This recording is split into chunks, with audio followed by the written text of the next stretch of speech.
I think it's a good ending chord. Welcome. Welcome to the stream, everyone. If you're joining us live, thank you so much. This is completely a last minute thing. I had wrapped up my day here and thought, hey, I'm gonna say hello. I'm gonna share with my friends a few things here and explore too. So welcome. We're gonna talk a little bit about exploration today and chords. And for that, we're gonna use visualization techniques. It's not really gonna be much theory. It's gonna be kind of like the feeling that you got when you first picked up the guitar, maybe years ago, for some of you decades ago, and anything you played was new and fresh and exciting, and that's fun. We're gonna get back to that. Now, if you want to make the most of this, if you're watching the replay or decide to watch this later on, and there's a few things that are inspiring to you, interesting, and you want to pursue that a little bit further, I highly suggest that you take the free DNA workshop. Completely free. I'm leaving a link in the description of this video. Check it out. Not now, do it after, but I think it's really going to help you out. And it's available on the website for free at guitarplayback.com/DNA. Okay, well, let's get started. We're gonna jump right into this. Remember the time when you picked up the guitar, right? I don't know, for some of you, it was a long, long time ago, so maybe it's hard to remember, but there was, for me, that was about 3 decades ago, but there was like a joy and an excitement anytime I picked up the guitar, and I felt that I was improving all the time because everything was new. And of course, I sounded terrible, but you know, if you sound really, really bad, in order to sound a little bit better, that's huge, that's massive. But a lot of it was because everything was so new. And that's kind of what we're gonna try to do here today. So, the way we're gonna do that, this is the extent of the theory that we're gonna talk about. It's very, very simple, I promise. All you need to know in order for this to work is that scales and chords are really linked together. There's a true link between both. That's what makes something work and something not work, right? You know, say you're playing a chord, that's the chord. And over that chord, you can, if you stick to the chord and figure out which scale can work over this chord, then anything you work is gonna work.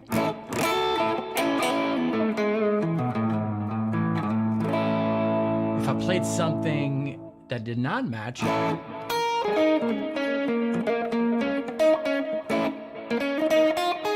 well, you're in a really bad jazz land. It's not gonna work. So that's the only thing you need to work on, or not work on, understand. We all understand that. Matching musical elements together.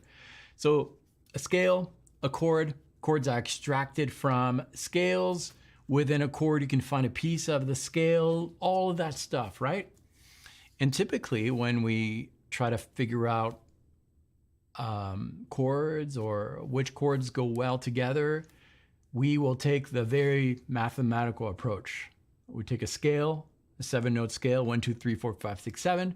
We build a chord by taking maybe the first note of that scale. Okay, and then I'm going to skip to the third. So those two together, and then skip the fourth to the fifth. These together create a triad, and we do that from every starting note. And that's your chords. Yeah, boring. So, I mean, no, it's great, but there's better. And so that's kind of what I want to talk about here. Sorry, you're getting a little bit of feedback here. That's because I was checking to make sure that we were on. We are. We're not going to do this triad thing today. We're going to break the habit a little bit and just explore. Imagine you're in a Zelda game, the open world, or the old school one, which is better. You don't know where to go. You can go north, south, east, west. Anything you go is new and exciting and fresh. So that's what we're going to do. Let me share with you my screen. And we're going to start with the open world, the open land, okay? Which is going to be a scale. Ta-da! Right now we don't have a scale. We have an empty fretboard. But we're going to start with a scale. It could be anything. Anything. So if you were curious about, learning a new scale you're not comfortable with, this is how you do it. I'm going to generate a scale here. Let's do something in Lydian, okay? In Lydian, we'll be in, say, E Lydian. By the way, this is exactly what I was doing at the beginning of the stream. If you can watch the replay if you missed it, but I was just, playing some.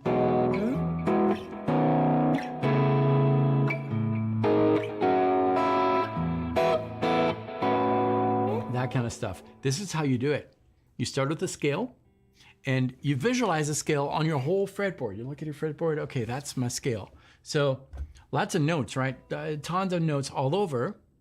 And when we usually approach scales, we will do it this way. We'll take, just like I was doing earlier, we'll take the first note of the scale, skip the second to the third, skip the fourth to the fifth. And that's the triad stuff. So you recognize within that scale something like this, for example, right? That chord there, the bar chord, we hear it all the time.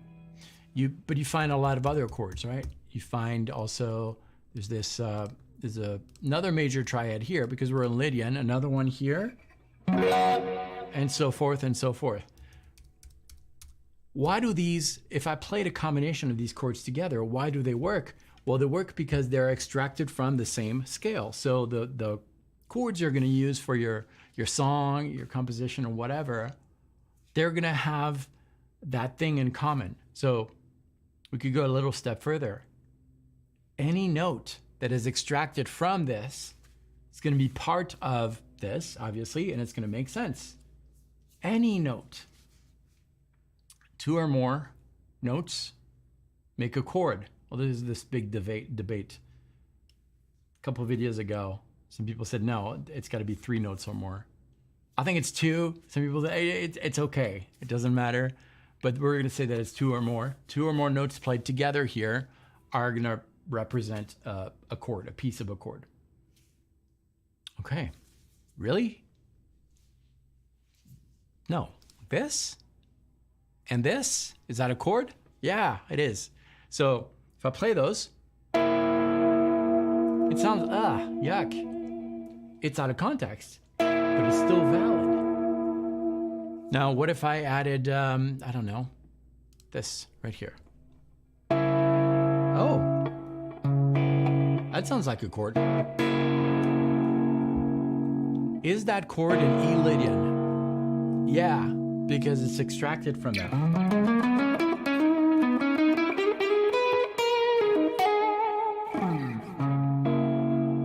Works. Interesting. Okay.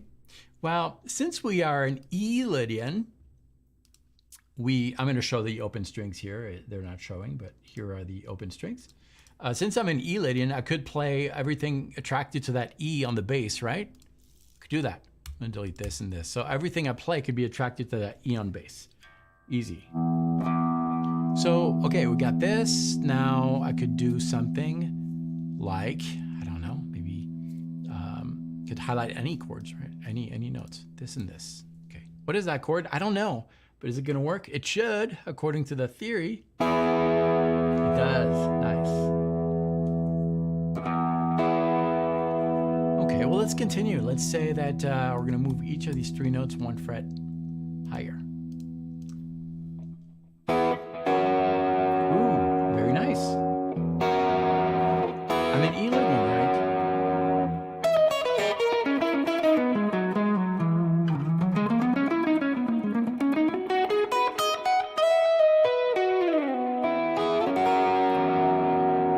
Nice. Okay, I'm starting to, that's the exploration part. Okay, well, let's go crazy. Let's do this. Ooh, beautiful. What is that? I don't know. Is it, I could know, but I don't care. Is it extracted from that scale? Yes. Am I playing something in Lydian? Yes. Actually, you know what? I was playing this by accident. Same shape. See? So this shape, if I move it 1, 2, 3 frets below. Oh, wow. I'm sounding like I know what I'm playing. But I'm just extracting those pieces from the scale. What about this? Oh, yeah.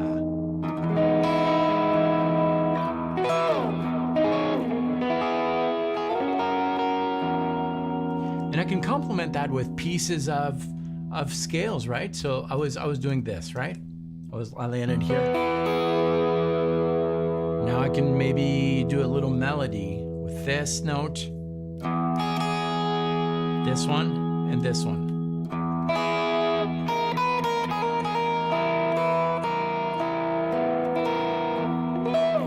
And as I'm going, I'm making connections.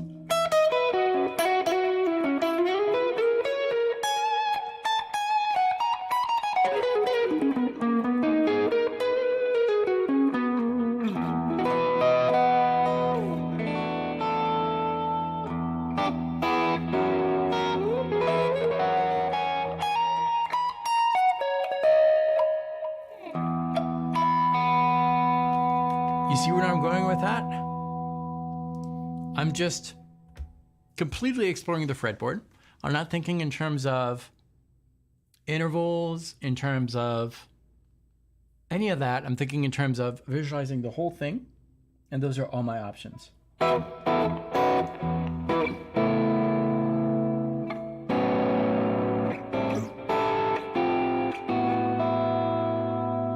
I'm using a lot of open strings because open strings are great. So in this case, E. But A would work too.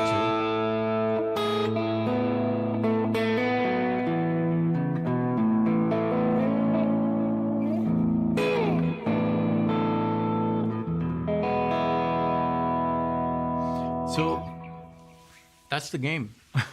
It's just taking the full fretboard and seeing what can come out of it.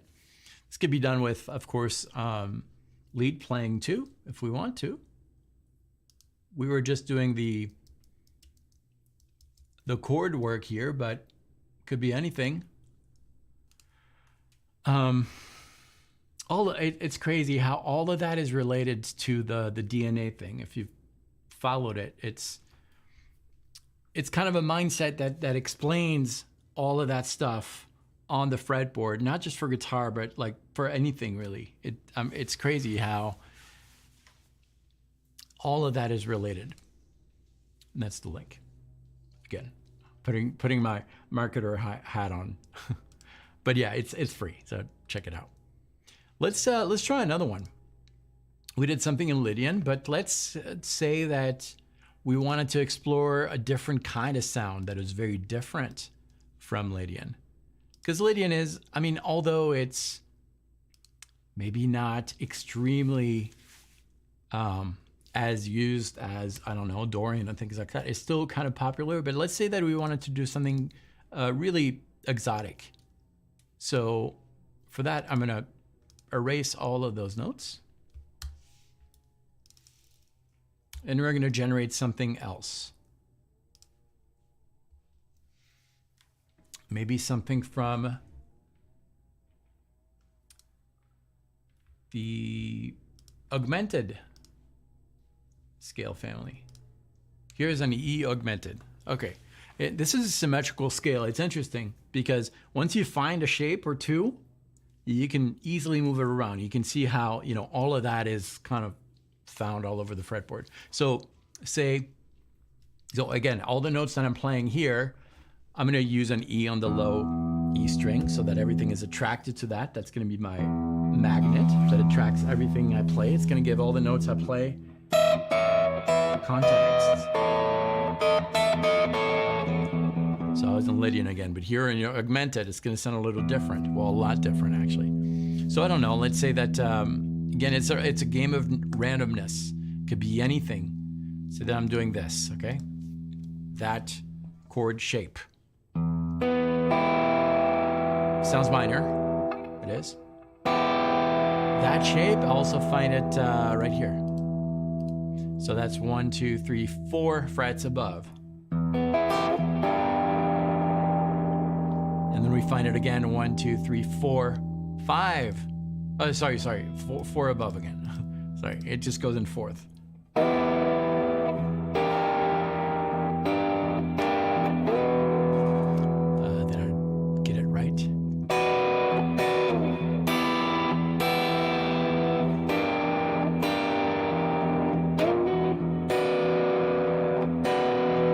Sounds different. See, that magnet has its use. It really attracts everything to it.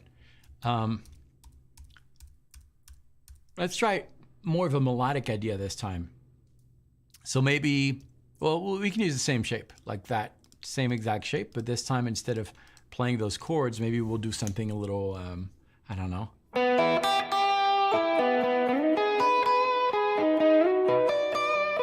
Something like that.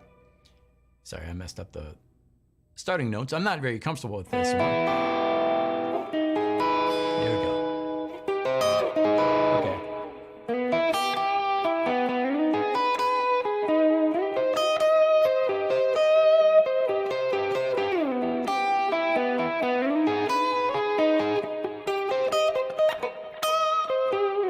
Those kind of things can be developed with that visualization approach.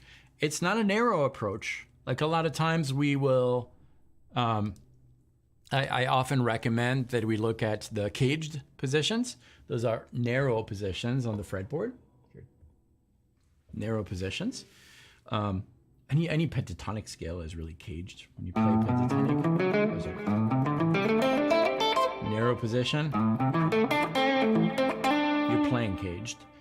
And those are narrow, right? But here we're taking the full fretboard and looking at the full thing. That really does give you new ideas and new things to do with those chords. And eventually you will land on some that you really like. Like this one. This is one that I found that I love that. Basically doing a bar here on the 11th fret, keeping the low E string open. And then my pinky's going on the 4th string, 14th fret, and my middle finger's going on the 2nd string, 12th fret. The magnet, the root, is actually this 12th fret, but 12 and open can be the same. But when you're playing this is a form of a major chord, because we've got a major third here. We're getting into theory now, but not too much. Anytime you want to reuse this, you'll find your root on the low E string. So let's say you want to play a B something. So B is on the 7th fret. You're going to start that shape 1 fret below on the 5th string. And you're considering that is the root. Yeah. Beautiful, isn't it? But those are the kind of things that you're going to find as you explore these fretboards.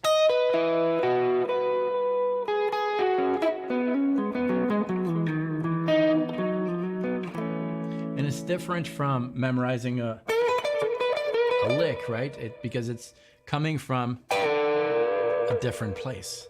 It's not something you learn by looking at the tabs. You're looking at the full fretboard, and that's where you discover all these things.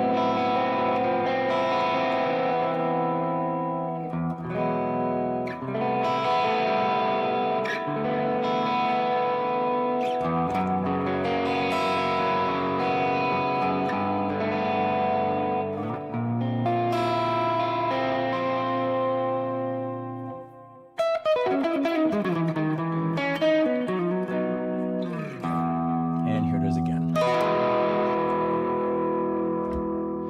Everyone, that's my encouragement to you today. Look at a full fretboard and see what you can discover on it. That's it.